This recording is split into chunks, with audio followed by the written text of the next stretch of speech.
This requested video comes from a switched-on young man living in flyover country. We'll keep things vague. If you have a requested video, whether it's personal advice on life, on the military, or philosophical questions, anything else that you would like me to answer, you can go to the Areni's Insight page on stairsoftheworld.com. Link down below. Yes, I will charge you, but no complaints thus far. Everybody's been very satisfied. So, the question goes as follows. Hello, Areni. I discovered you through Aaron Clary's YouTube channel. Cheers, Aaron. And have been a subscriber for quite some time. You and Aaron have both inspired me to get off my lazy ass, study hard, and work out. Glad to hear it, folks. When every single day that passes, if you are not improving yourself, you are falling behind. Now, we all need to take a break once in a while. We all need to relax and get a bit of time off. But seek out self-improvement, seek out to challenge yourself, always be getting bigger, stronger, faster, better. So, glad to hear that. Now, as for my predicament. I'm a 17-year-old homeschooled farm boy from flyover country. I was raised a Protestant and am currently studying calculus and grammar, the latter of which I admit is poor. First of all, absolutely brilliant that you're studying calculus and that you're homeschooled. You're probably much better educated than the typical people out there. And folks, if you haven't studied calculus, calculus is real math, okay? It's all this arithmetic and all this garbage that you start with. That's boring. Calculus is where you really get into the core of what math is all about, at the soul of mathematics. And grammar, glad to hear it. If you ever get a chance, study Latin. Understanding the basic structure of language forces you to understand how your thoughts are formed. So, already, this guy is very switched on. I will be joining the U.S. Navy once I receive my homeschool diploma, and I've also received training for firearms and maneuvering from sheriffs and former U.S. Marines since I was 13. I know the military is for me. Very glad to hear that. One comment, though. Now, I was at Aaron Clary's birthday party. I was privileged to meet one of his friends who is an officer in the Navy, and Aaron and I were talking to him about our advice for young people in joining the military. I absolutely loved my time in the military. It's especially if you're a young man, it will really make a man out of you. You will learn a whole bunch of valuable skills. You'll be challenged. You'll have opportunities for leadership, for advancement, and the pay's not bad either. That said, however, America's involved in a lot of very foolish wars right now that aren't really serving the national interests, okay? Like, if you sacrifice your life fighting the Nazis, that's worth it, okay? That's a noble death. But it's an absolute mess right now. We're overthrowing governments, and relatively, Saddam was an asshole. America had every right to go to war against him, but there were no victory conditions. We just handed that country to ISIS, and now they're murdering Christians. And I don't want to be responsible for any of you young men getting injured or getting, your legs blown off or even worse. And so the naval officer was saying, you know what? There's another choice. There's another type of military in America that you can join, and it's called the Coast Guard, where you're not going to go and get involved in some stupid foreign war where you get the same sort of benefits, and you will be protecting America's interests by doing that. So, possibly consider the Coast Guard. However, if you're called to do this, believe me, brother, I know the feeling. It doesn't matter how stupid the wars are. I needed to join the military because that's what you do as a patriot. So, just something worth considering, possibly joining the Coast Guard. And one more thing, the fact that you're studying calculus, now my background is Army, but the artillery guys, they use a lot of math doing what they're doing. And so with the Navy, I would presume that many of the naval weapon systems are very, very similar to artillery, and that there's going to be a lot of math involved. You're going to need to be a smart cookie to do that sort of stuff. There's also, you can become an engineer with the Navy. There's a lot of skills there. But if you're really called to do combat arms, if you want to, be carrying an AR-15, M16, or whatever the branch is using, um, make sure that you also get other qualifications. Get a radio course under your belt. Make sure you have useful skills that transfer into the civilian marketplace. There's a great joke on. I forget the name of the webcomic, but I'll link it down below. It's about being in the Marines, about how infantry soldiers have no employable skills aside from mall security guard. So make sure you get other skills under your belt. Take advantage of the educational opportunities that are provided to you, so on and so forth. Do it because this is where you belong. But also look down the road. Look 20 years down the road and ask, what can I do to benefit me then? All right. You always keep yourself covered. Always have a plan. Don't sacrifice your entire life out of blind patriotism. Be a patriot, but also have a plan. Anyway, now this is the actual advice. 1. You mentioned philosophers such as Aristotle and several others. Where do I start with this? I'm a Southern boy, and all I've read in terms of that is the Bible. What books do you recommend, because I'm lacking in that area of my studying? All right, first off, one of the problems that you're going to run into when you're trying to read philosophy is that you already know the plot. Let me try and explain this a bit.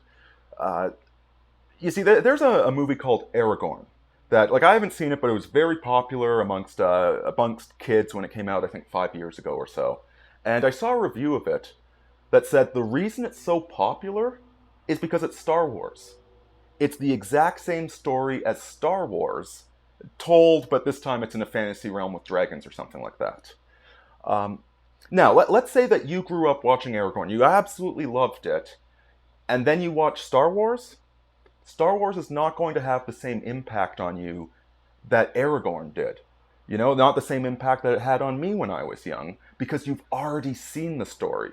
And the mind-blowing special effects of, 25 years ago are no longer quite so mind-blowing. So with most of the ancient philosophy that you're going to run into, you're already going to know this stuff. It's kind of like this stuff has been filtered into everything that you've been reading from day one. Even the basic Christian theology is heavily inspired by both Plato and Aristotle. So if you've been doing a decent study of the traditions and theologies of the church, then you will already know a lot of this stuff. And this is what makes it difficult to read, because you feel like you're reading a very long, detailed text explaining something you know already. That said, I'm going to try and point you to a few books that are really worth reading. But before you do that, it's important to understand the historical context all of this is coming out of. You see, this is the Western tradition. There's been a philosophical, theological creation that the West has been engaged in for millennia. And it all builds upon the past. Philosophies aren't it's not like fashion. It's not something that changes whatever, it doesn't matter, now orange is in style, now green is in style. It builds upon itself, whereas fashion is quite arbitrary. So I would highly recommend, to get a basic grasp of history, you go to Khan Academy and you take their broader historical courses that just give you an overview of European history so that you understand how all of this fits together. So if you put something in, this was written then, you understand what was going on. And just to give you an example of this, and to also recommend the first book, let's talk about Plato. Plato is really the guy that nailed down logic, logical thinking, if, then, those type of statements. Girl, don't knock over the tripod. Girl, get over here. Get over here. So she's got a fat tail. So, Plato was writing at a time when superstition was rampant. You know, where people were begging the gods for favors, where it was a very feminine sort of society. And Plato was the guy to really nail down logic. Now, in our present era, one of the frustrations trying to explain things to modern people is that we are far, far too left-brained. We are far, far too logical without any holistic understanding of things. You know, like we've trapped ourselves in a little box of logic that actually doesn't make any sense and doesn't really take us anywhere positive, but it affirms itself constantly. So Plato is not going to be that beneficial to you because we're all of us too logical already. Um, so what I would recommend is Aristotle, who was writing a kind of a right-brained response to Plato, saying that, like, yes, like we need to start with logic, with grammar, with mathematics, but we also need to have a holistic understanding of how everything fits together. And so the book I would particularly recommend by Aristotle is Rhetoric. You can find that for free online. I provide a link below, but plenty of versions of it that you can get for free. Uh, Very profound book about how, you know, art is not something that you can define using logic. You know, beauty is not something you can really nail down and come up with a scientific explanation for, but that doesn't mean that it's not valuable in and of itself. Um, so the reason I'm a huge fan of Aristotle. Um, next, next book, Political Treatise from yeah, I believe it's the 19th century. I could be wrong on that. I'm working my way through it right now. Actually, I believe it's 18th. Regardless. Uh, Leviathan by Thomas Hobbes. Now, I'm going to warn you right now, this is an absolutely foul work.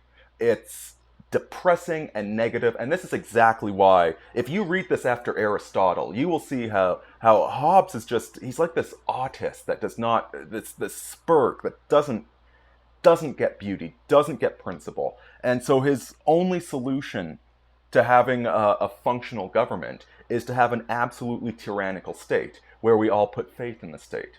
You can draw a very straight line between what he's advocating and the modern democratic socialist tyrannies that we're building for ourselves. Again, a very ugly book, but you'll start to see the patterns, especially contrasting that to Aristotle. And two more books that you should read, just generally. These are kind of more. These are modern books. Okay, these are written in the 20th century. Zen and the Art of Motorcycle Maintenance. In fact, that might not be a bad place to start because it's a very enjoyable, easy read that will kind of induct you into what philosophy is really all about. It's got some great insights on valuation of things, the importance of beauty. Again, it's very Aristotelian in nature. And the other is Evola. You know, I'm working on his Eros and the Mysteries of Love right now. He talks about metaphysics, about patterns, about... in fact, he flips the modern understanding on its head. For instance, evolution is typically understood as the lesser building into the higher. And so the higher, we try and take the human mind and break it down into individual components. You know, evolutionary psychology, you know, instincts, hormones, chemical imbalances, etc.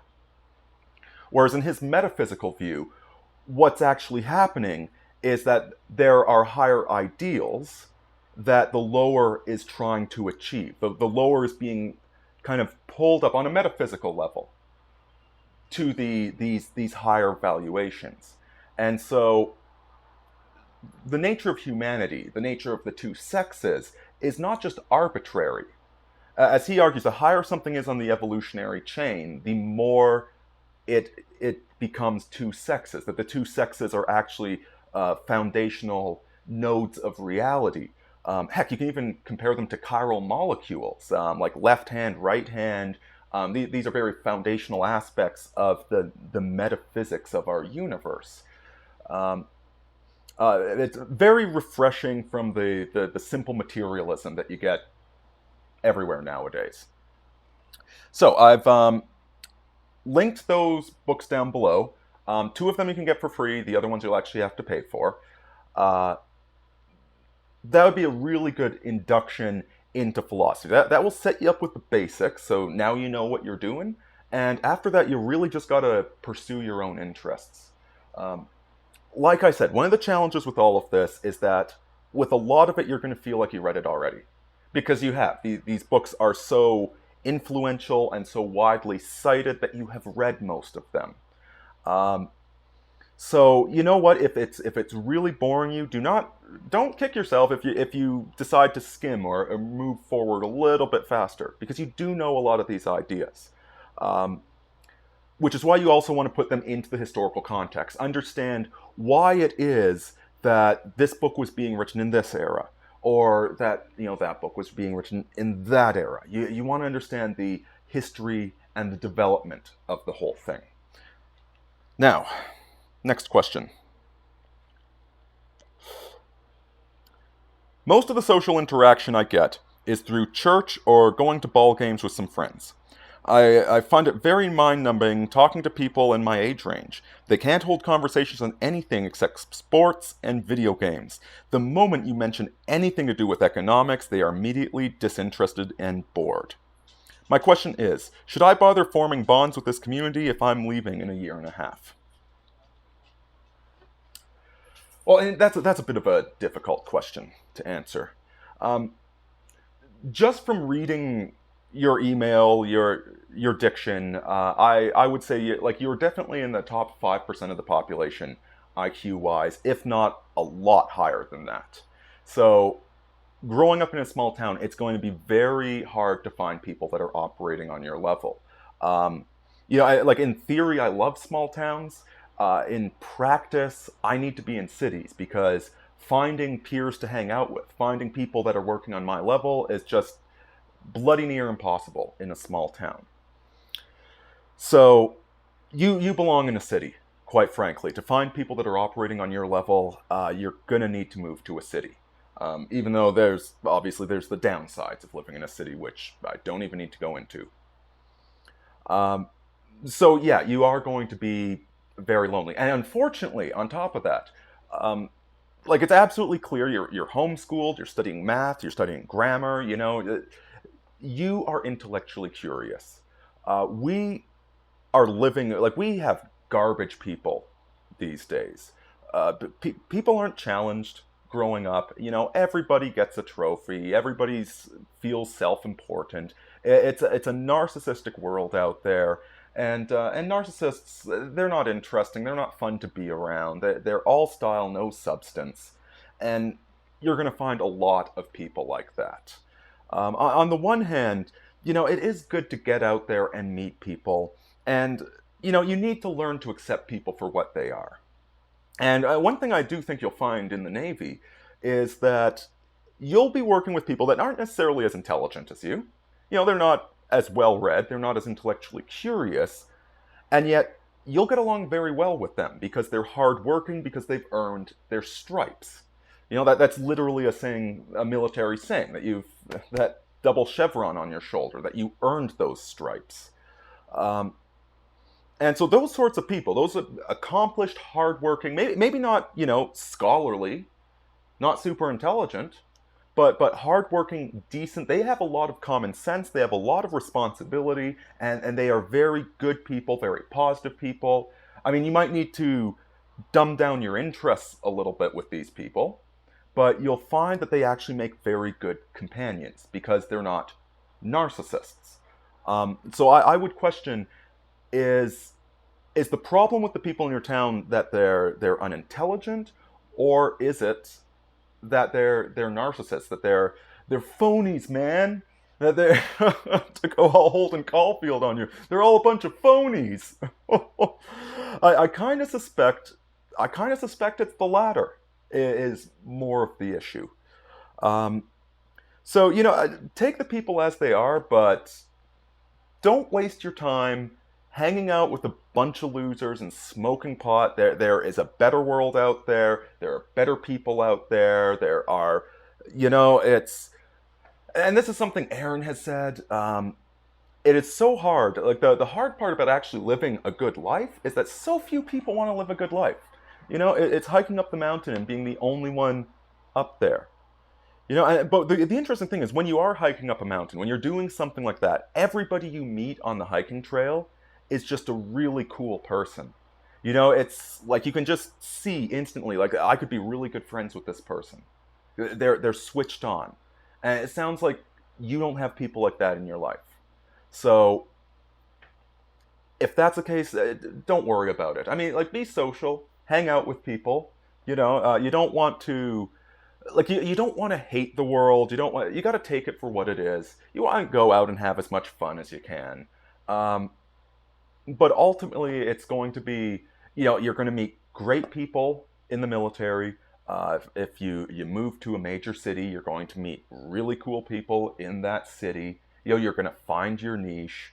Um, I really wouldn't worry about it too much. There's a couple of people I still talk to from high school, but it's high school is just wherever your parents decide to live.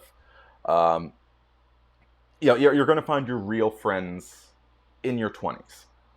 So don't worry too much about it. If you meet somebody good, don't be antisocial, but at the same time, don't worry about it too much. You will meet interesting people down the line. So, although you will have to get out and find these people. So, and that's good lord. You'll meet good people in the military. It's easier when you're younger, especially if you do some college, if you do some university. You'll meet some really good people there as well. You'll meet a lot of idiots, but you'll meet some good people.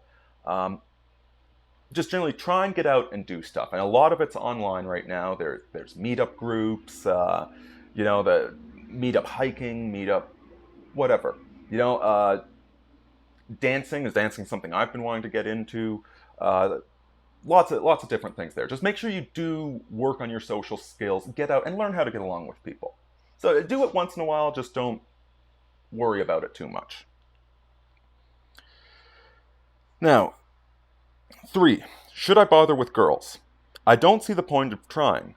If I screw one of the girls from my church and she squeals later if she's unhappy, I'm fucked. I'll be ostracized by my church and my family. I don't like putting that sort of power into a 15 to 16-year-old girl's hands.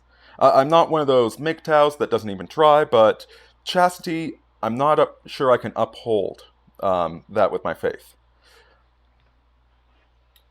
All right, so several things in this question. First of all, let me start with the chastity thing. If you've managed to be chaste this long, it might be worth holding on to that. Now the problem, like the reason it's so tempting to be unchaste, is because most women are garbage. Like I said, most people are garbage, but most women they're narcissists. They want something one, they want something. They've got no personality. They've got no inner valuation. And they might be fun to flirt with, fun to take on a date, but they're really not good for anything but short-term flings. There's no relationship potential in them. And the manosphere, it's written reams about this. You've read it already. Generally, yeah, most women are trash. Not all of them, however. And I've said this in the past. I find Anne Barnhart, I find her absolutely inspirational. She is such an amazing individual, such a righteous lady.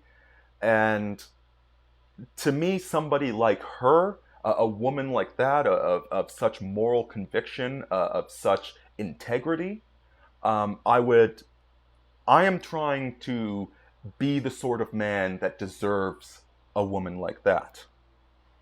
And if you're traipsing around with tramps all the time, do you deserve a woman like that? Something worth considering. Do you want to have all this baggage that you need to make up for? But I'm not your daddy. Just something worth thinking about. It might be worth holding on to, particularly if you can find a decent woman at some point. Um, Next. Now, what is this about your family ostracizing you if she squeals? Like that really worries me. So let's say you go on a date and you have a little roll in the hay. Um, First of all, if you're playing your cards right, like don't be pushy. You know, if you're playing your cards right, there really isn't too much to worry about. Okay, not with these country girls, really. At least I wouldn't think so. The women you worry about are the feminists, are the social justice warriors. Um, and so I guess, you know what, if she's really, I want to say political, I don't mean like she reads a lot of politics, because obviously nobody does that in your town. But if she's the sort of woman that is constantly manipulating people, if she's a mean girl, you know, if she's gossiping and lying about people and she's really catty, um, stay away from that one. All right? But if she's just typical, shallow, but honest, and you have a roll in the hay with her, you really don't have that much to worry about. I mean, you use a bloody condom. You don't want to knock her up and get stuck with that. But, you know, it strikes me that it seems to me like you're worrying too much about her squealing.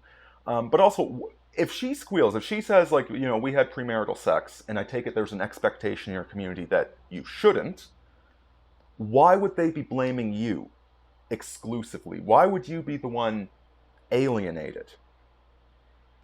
If your church is that infected with feminism, why do you care if you're alienated from that church? And the idea that your family would just be just furious with you for this, like, I mean, this is, good lord, sexual infidelity is one of the, you know, chastity is one of the hardest things in our species. Okay, you know, it's nothing new. It's been happening for centuries. It's a venal sin, not a cardinal sin. Not saying you should do it. You know, you really might want to hold out for a decent woman. They are out there, and they're a lot easier to find if you are chaste. Um, but if all these people are going to alienate you, exclude you, and hate you for this, uh, well, first of all, are you sure that they would? Or is this just your impression? And second, if they would do something like that, we're not talking about how you, like, tortured a house cat or murdered somebody. We're talking about premarital sex, for crying out loud. Been happening for frickin' centuries. You know, good lord, half the popes were married when they weren't supposed to be. You know, like that, it really bothers me that you're worried about this. And if you are, I think you need to find people in your life that won't be so harsh, won't judge you so harshly, that won't um, despise you based upon behavior, not morals. Okay, like, I mean, it's one thing to get a girl drunk and take advantage of her. It's another thing to have a friendly roll in the hay. And I presume you're talking about the latter. So that kind of suggests to me that you're worried about it. Um, that sounds like a lot of controlling behavior, a lot of judgmental behavior, a lot of people acting like Pharisees. So that might be something worth considering. You know, are you codependently involved with people who are very controlling and very manipulative? You know, definitely be paranoid around the feminists, be paranoid around the mean girls, but if you're more worried about the church and your family excluding you over this, that says a lot more about them. Um, you know, on the one hand, who cares what they think if that's how they're going to behave? At the same time, you probably don't need that BS. You know, it'd be better to have your family liking you so you can get them to, you know, loan you money and whatever. So really, go out on dates, okay? Go have fun with girls. You know, learn how to flirt with them, dance with them, whatnot. But keep it cool. That would be my advice. And, you know, it's probably a good idea to stay chaste until you find a woman that's actually worth your time. But go on a lot of dates so that you know a lot of women, so that you understand what women are like, if you see what I'm saying. That way you won't get sucked in by some manipulative psycho that just wants your benefits. Anyway, I hope that was all useful information for you. It sounds like you got your head on straight and that you're moving in the right direction. Uh, Thank you for your support. And again, folks, if you have your own request, go to Rini's Insight. Yeah, I'm going to charge you, but I try and make sure the answers are good and useful. Anyway, Rini out.